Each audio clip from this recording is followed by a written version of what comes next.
Intro.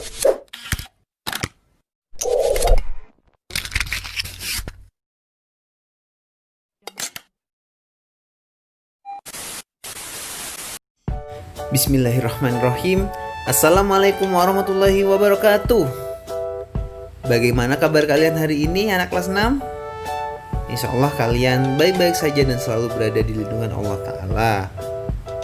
Baik, pada hari ini, pertemuan kali ini kita telah memasuki awal semester 2. Untuk nilai-nilai di semester 1, kalian sudah cukup bagus. Tolong dipertahankan ya. Dan juga untuk tugas-tugas yang sering keteteran, sering tidak mengumpulkan, di semester 2 kalian harus rajin mengumpulkan, harus tepat waktu. Intinya tepat waktu agar tidak menumpuk tugas-tugasnya. Alhamdulillah sudah banyak yang tugas-tugasnya yang atau anak-anaknya yang rajin, sudah banyak, tinggal sedikit saja. Tolong ya dirubah ya untuk anak-anak yang masih agak malas gitu di rumah. Baik, sekarang kita langsung ke pokok pembahasan saja. Sekarang kita akan belajar tematik tema 6 menuju masyarakat sehat, subtema 1 masyarakat peduli lingkungan, dan pembelajaran pertama. Baik, langsung saja ya. Kita sekarang akan membahas muatan PPKN KD 3.2 dan 4.2. Kewajiban mengisi kemerdekaan di lingkungan rumah. Setiap warga negara Indonesia berkewajiban untuk mengisi, menjaga, dan mempertahankan kemerdekaan yang didapat oleh generasi terdahulu.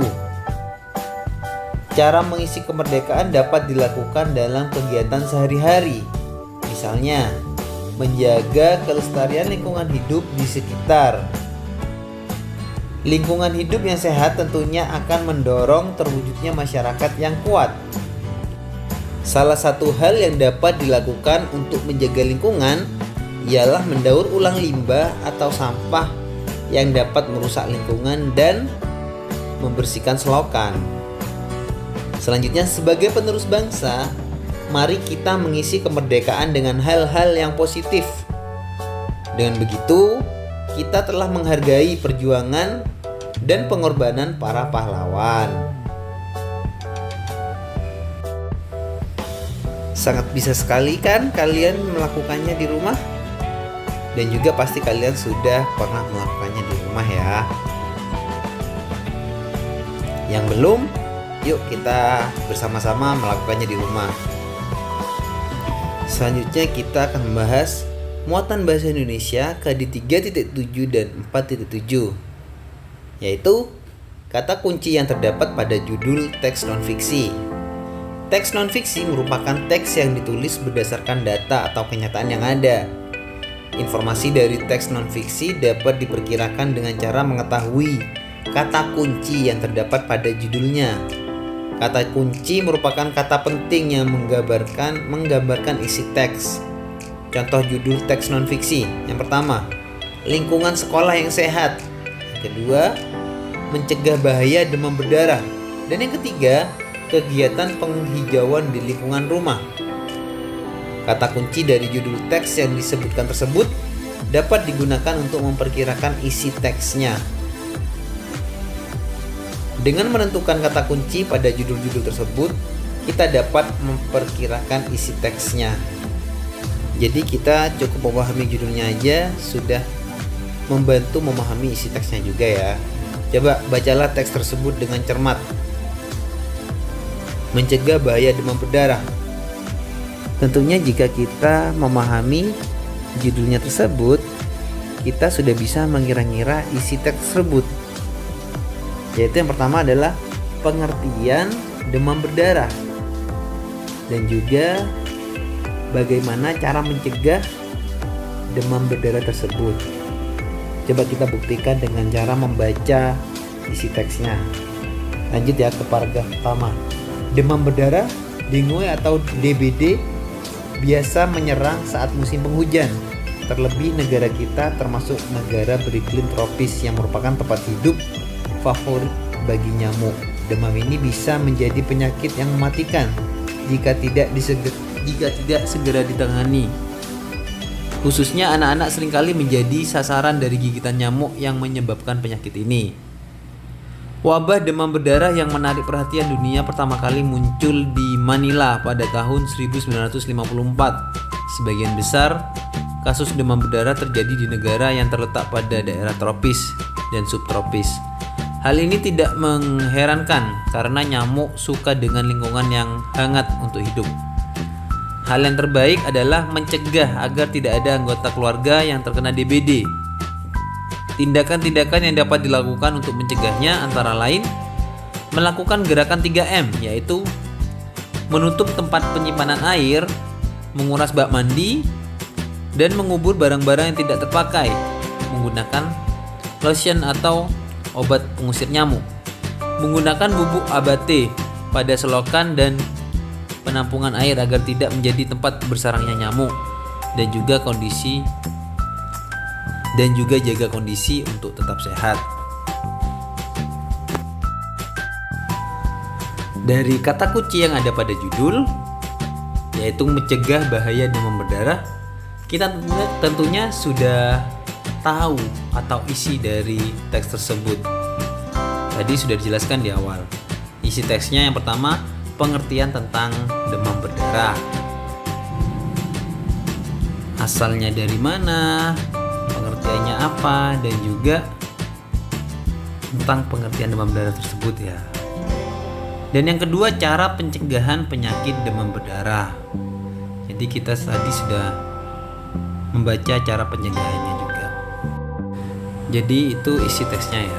Baik, selanjutnya kita akan membahas muatan IPS KD 3.4 dan 4.4. Proklamasi Kemerdekaan Indonesia. Proklamasi Kemerdekaan Indonesia diperjuangkan sejak zaman penjajahan Belanda hingga zaman penjajahan Jepang. Pada zaman penjajahan Jepang membutuhkan bantuan rakyat Indonesia untuk melawan sekutu. Jepang berusaha menarik simpati rakyat Indonesia dengan mengizinkan pengibaran bendera merah putih dan penggunaan bahasa Indonesia. Jepang juga menjanjikan kemerdekaan kepada Indonesia dengan diwujudkan pembentukan BPUPKI dan PPKI. Pada bulan Agustus tahun 45, Jepang kalah dari sekutu. Kabar tersebut didengar oleh Sultan Syahrir melalui radio dan langsung disampaikan kepada Soekarno dan Muhammad Hatta. Sultan Syahrir dan golongan muda mendesak Soekarno dan Hatta untuk segera memproklamasikan kemerdekaan Indonesia. Namun Soekarno tidak menyetujui dengan alasan menunggu keputusan sidang PPKI untuk menghindari adanya pertumpahan darah. Golongan muda tidak setuju dengan keinginan Soekarno karena menginginkan Indonesia meraih kemerdekaan melalui perjuangan sendiri. Mereka pun membawa Soekarno dan Hatta ke Rengas Dengklok. Tindakan tersebut bertujuan untuk melindungi Soekarno dan Hatta dari pengaruh Jepang sehingga dapat segera memproklamasikan kemerdekaan Indonesia. Setelah berdiskusi, Soekarno dan Hatta setuju untuk segera memproklamasikan kemerdekaan Indonesia. Mereka pun kembali ke Jakarta dan menuju rumah Laksamana Maeda untuk menyusun teks proklamasi. Naskah proklamasi disusun oleh Soekarno, Hatta, dan Ahmad Subarjo.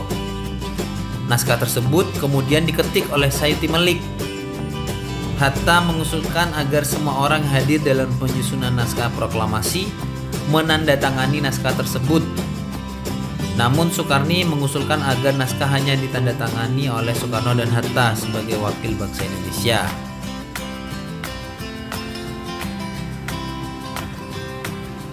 Pada tanggal 17 Agustus tahun 1945, teks proklamasi dibacakan oleh Soekarno dengan didampingi oleh Muhammad Hatta. Pelaksanaan proklamasi kemerdekaan Indonesia dilakukan di Jalan Pegangsaan Timur nomor 56. Setelah pembacaan teks proklamasi, diadakan upacara pengibaran bendera merah putih yang diiringi oleh lagu Indonesia Raya. Proklamasi kemerdekaan ini merupakan puncak perjuangan bangsa Indonesia agar terlepas dari penjajahan. Setelah proklamasi kemerdekaan, bangsa asing kembali ingin menguasai Indonesia. Namun keinginan tersebut mendapat penolakan dari bangsa Indonesia.